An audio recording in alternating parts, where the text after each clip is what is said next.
नमस्कार मित्रों, जय श्री कृष्ण। आज हम महाशिवरात्रि के व्रत कथा एवं महात्म्य को जानेंगे और साथ ही साथ शिवरात्रि की पूजा विधि के साथ साथ जानेंगे कि इस दिन क्या काम करना चाहिए और क्या करना निषेध है। तो सबसे पहले जानेंगे शिवरात्रि का महात्म्य। हिंदू धर्म में महाशिवरात्रि का विशेष महत्व है। शिवरात्रि में महाशब्द जुड़ने से इसका महत्व और बढ़ जाता है। इस साल महाशिवरात्रि 11 मार्च गुरुवार को मनाया जाएगा। खास बात यह है कि 2021 में महाशिवरात्रि कई शुभ संयोग में मनाई जाएगी।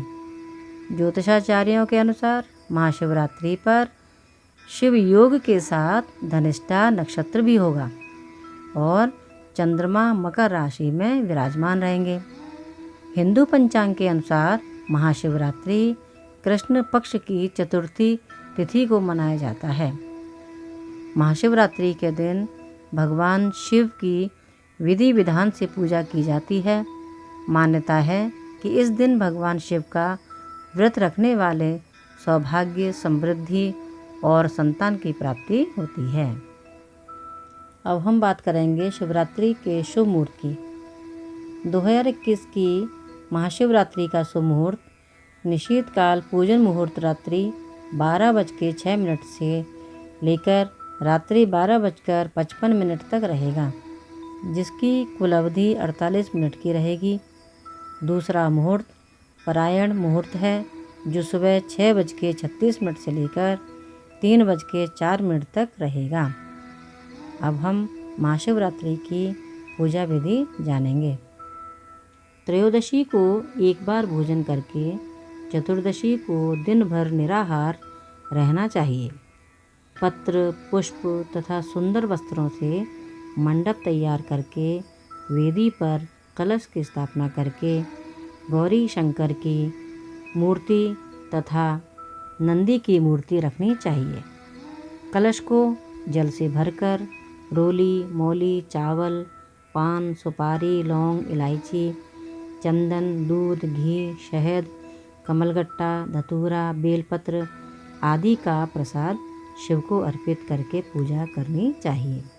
इस दिन शिव पुराण का पाठ और महामृत्युंजय मंत्र या शिव के पंचाक्षर मंत्र ओम नमः शिवाय का जाप भी करना चाहिए।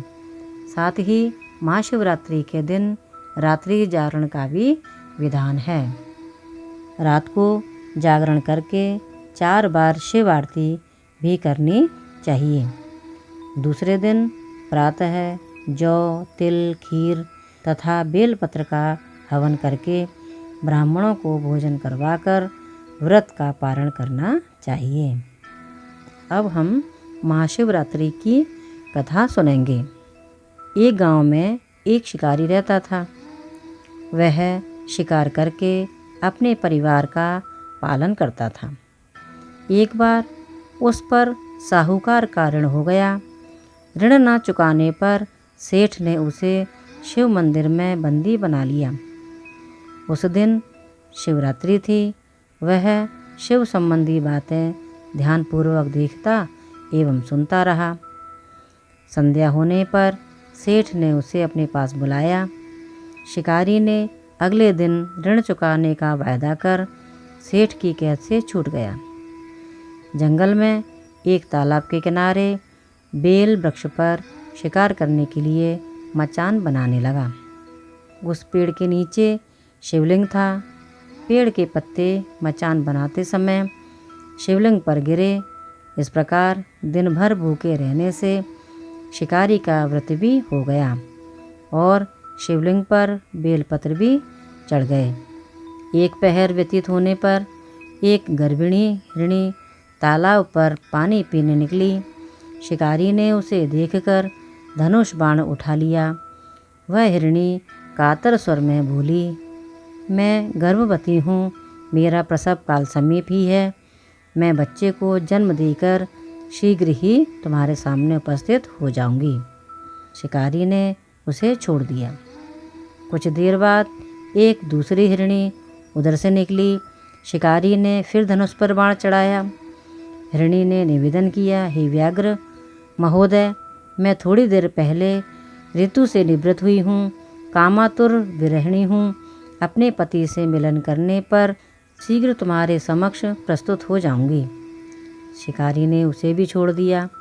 रात्रि के अंतिम पहर में एक मृगी अपने बच्चों के साथ उधर से निकली। शिकारी ने शिकार हेतु धनुष पर बाण चढ़ाया। वह तीर छोड़ने ही वाला था कि वह मृगी बोली, मैं इन बच्चों को इनके पिता के पास छोड़ आऊं, तब मुझे मार डालना।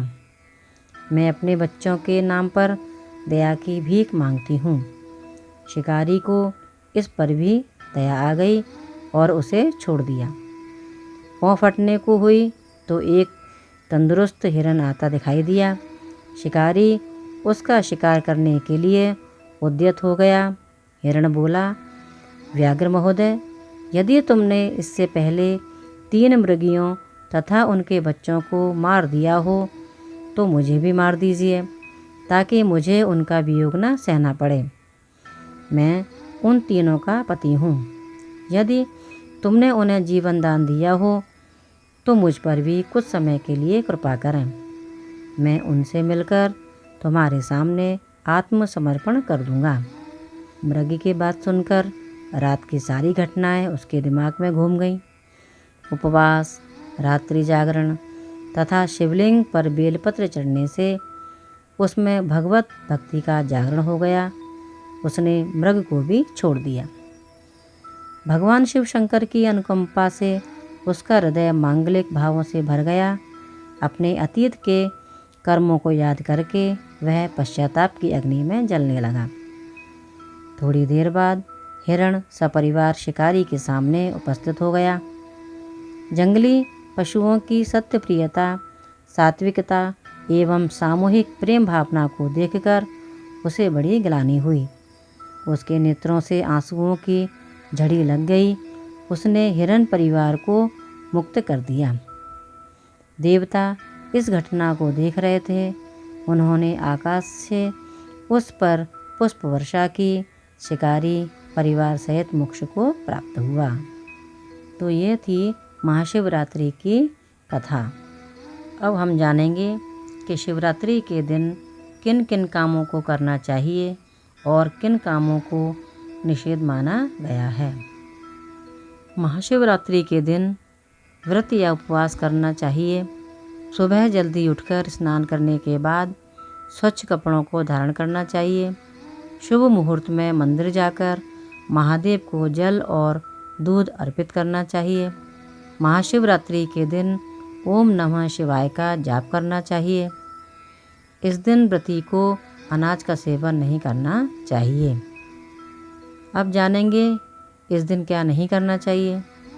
महाशिवरात्रि के दिन मांस मदिरा का सेवन नहीं करना चाहिए। महाशिवरात्रि के दिन देर रात तक सोना नहीं चाहिए। महाशिवरात्रि के दिन दाल, चावल या गेहूं से बना अन्न नहीं ग्रहण करना चाहिए। महाशिवरात्रि के दिन काले वस्त्र धारण नहीं करने चाहिए। इस दिन भगवान शिव को अर्पित प्रसाद नहीं खाना चाहिए। माना जाता है कि भगवान शंकर पर चढ़ाया गया नैवेद्य को खाना निषिद्ध है। जो इस नैवेद्य को खा लेता है वह नरक को प्राप्त होता है। इस कष्ट के निवारण के लिए शिव की मूर्ति के पास शालिग्राम की मूर्ति रखते हैं। यदि शिव की प्रतिमा के पास शालिग्राम की मूर्ति होगी तो नैवेद्य खाने पर कोई दोष नहीं लगता है। तो ये थी महाशिवरात्रि की कथा, विधि और उसका महात्म्य। तो मित्रों, अगर आपको ये कथा अच्छी लगी हो तो इस वीडियो को लाइक करें और अधिक कथा सुनने के लिए चैनल को सब्सक्राइब करें। बहुत बहुत धन्यवाद। जय श्री कृष्ण।